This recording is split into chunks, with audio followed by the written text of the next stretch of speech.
నీ వల్లే నా అఖిల్ నన్ను ద్వేషిస్తున్నాడు. అవునా? నా వల్లే మీ అబ్బాయి మారిపోయాడా? అందులో అనుమానమే లేదు. నువ్వు నీ మేనత్త అందరూ కలిసి వాడి మనసులో విషం నింపారు. సరే అయితే నా వల్ల మీ అబ్బాయి మారాడు అని మీరు ఫీల్ అవుతున్నారు కాబట్టి మళ్ళీ మీ అబ్బాయిని మీకు అనుకూలంగా మిమ్మల్ని ప్రేమించే వాడిలాగా మార్చేస్తాను. త్వరగా ఆ పని చెయ్, లేదంటే అఖిల్ నన్ను నిందించడం నేను తట్టుకోలేను. దానికి ఒక పరిష్కారం ఉంది.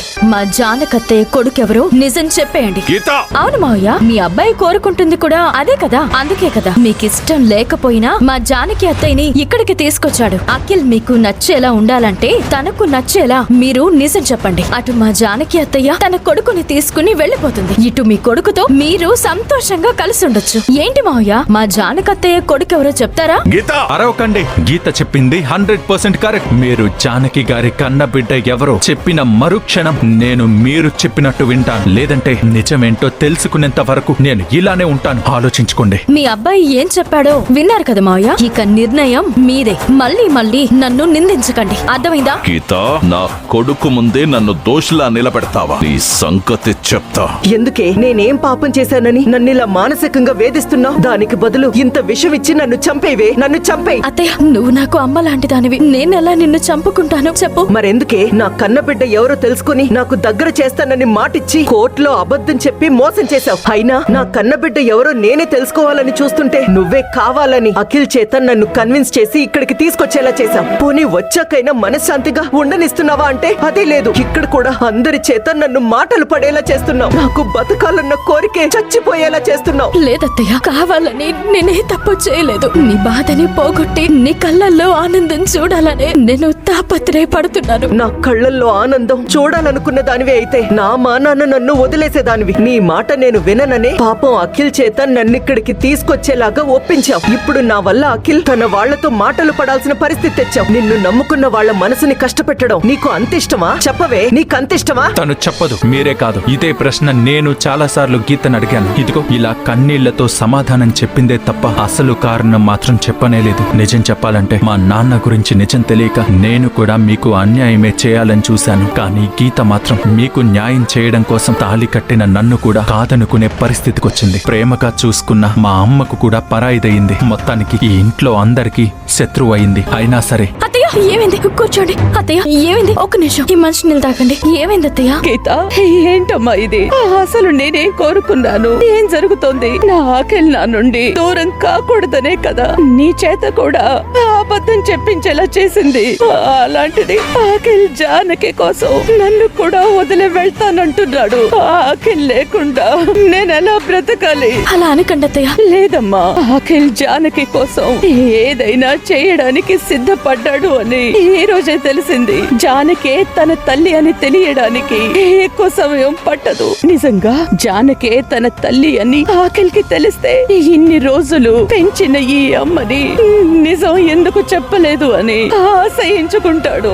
అదంతా కూడా నేను భరించలేను. అందుకే నిజం చెప్పలేదని అఖిల్ నన్ను అసహించుకోక ముందే నేనే తనకి అసలు నిజం చెప్పేద్దాం అనుకుంటున్నాను. అలా చేసినా అఖిల్ మిమ్మల్ని వదిలి మా జానకత్తయ్యతో వెళ్లిపోతాడు కదా అత్తయ్య. మరి అప్పుడైనా మీరు ఉండగలరా? ఉండలేను. కానీ అమ్మా అని నన్ను ఎంతో ప్రేమగా పిలిచిన అఖిల్ కి ఈ అమ్మ గాని అమ్మ పెంచింది ప్రేమతో కాదు స్వార్థంతో అని నన్ను అపార్థం చేసుకోకుండా ఉంటాడు. నాకంతే చాలు. అందుకే నా ప్రాణాలు పోయినా పర్వాలేదు, కనీసం నా ప్రాణంగా పెంచుకున్న నా అఖిల్ అయినా ఈ అమ్మ ప్రేమని అసహించుకోకుండా జాగ్రత్తగా ఉంటాడు కదా.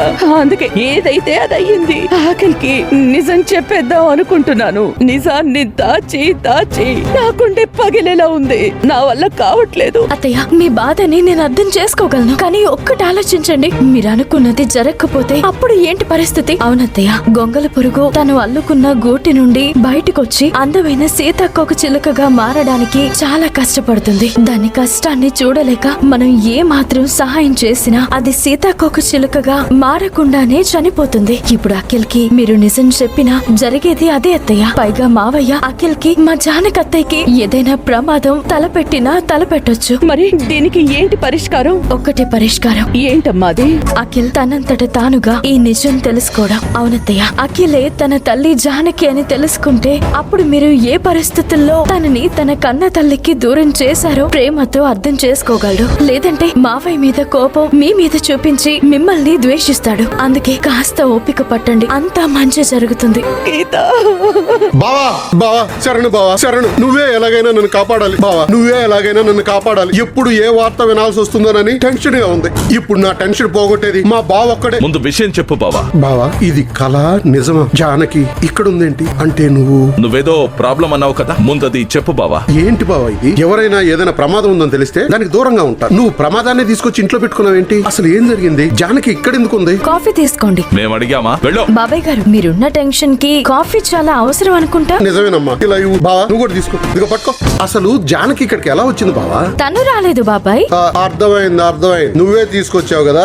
కాదు, అఖిల్ తీసుకొచ్చాడు. అఖిల్ తీసుకొచ్చాడా? బావా అసలు ఏం జరుగుతుంది? జానక్ గురించి అఖిల్ కంతా చెప్పేసావా? కాఫీ ఇచ్చావు కదా, ఇంకా వెళ్ళు. నువ్వు నీ ప్రాబ్లం చెప్పడానికి వచ్చావా, నన్ను ప్రాబ్లం లో నెట్టేయడానికి వచ్చావా? నువ్వు అనుకుంటున్నట్టు నేనే నిజమో చెప్పలేదు. ఏం జరిగిందో తెలుసుకోవాలని అఖిలే జానకిని తీసుకొచ్చాడు. అది నేను చూసుకుంటాను. ముందు నీ ప్రాబ్లం ఏంటో చెప్పు. ఏం చెప్పమంటావు బావా? బుద్ధి గడ్డి తిని కక్కుర్తి పడి నా భూమి పక్కన ఉన్న పేదల భూమిని నేను కబ్జా చేశాను. అది పెద్ద గొడవై ఇప్పుడు నా మెడకు చుట్టుకుంది. దీంట్లో నుంచి నన్ను ఎలాగైనా నువ్వే కాపాడాలి బావా.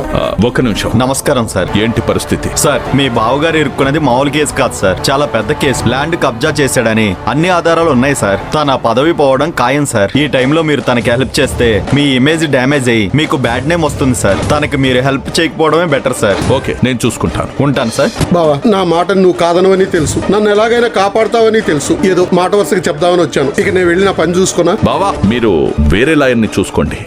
మీరు ఎలాగైనా ఉండండి. నేను నా భార్య మాత్రం ప్రశాంతంగా ఉండాలనుకుంటున్నా. అయితే ఇప్పుడు ఏం చేయమంటావు మదన్? ఈ ఆస్తిలో నా వాటా నాకు ఇచ్చేయండి. రే మదన్, నువ్వు మాట్లాడుకో. అసలు ఇదంతా నీ వల్లే. నేనేం చేశాను? నువ్వు ఆవిడని తీసుకొచ్చి ఇంట్లో పెట్టావు కదా. అయినా ఇదంతా ఎందుకు? నా వాటా నాకు ఇస్తే నేను వెళ్ళిపోతాను. ఎందుకురా ఇవ్వాలి? నేనివ్వను. ఇచ్చి తీరాలి నాన్న. ఇవ్వకపోతే కోర్టుకి వెళ్తాను.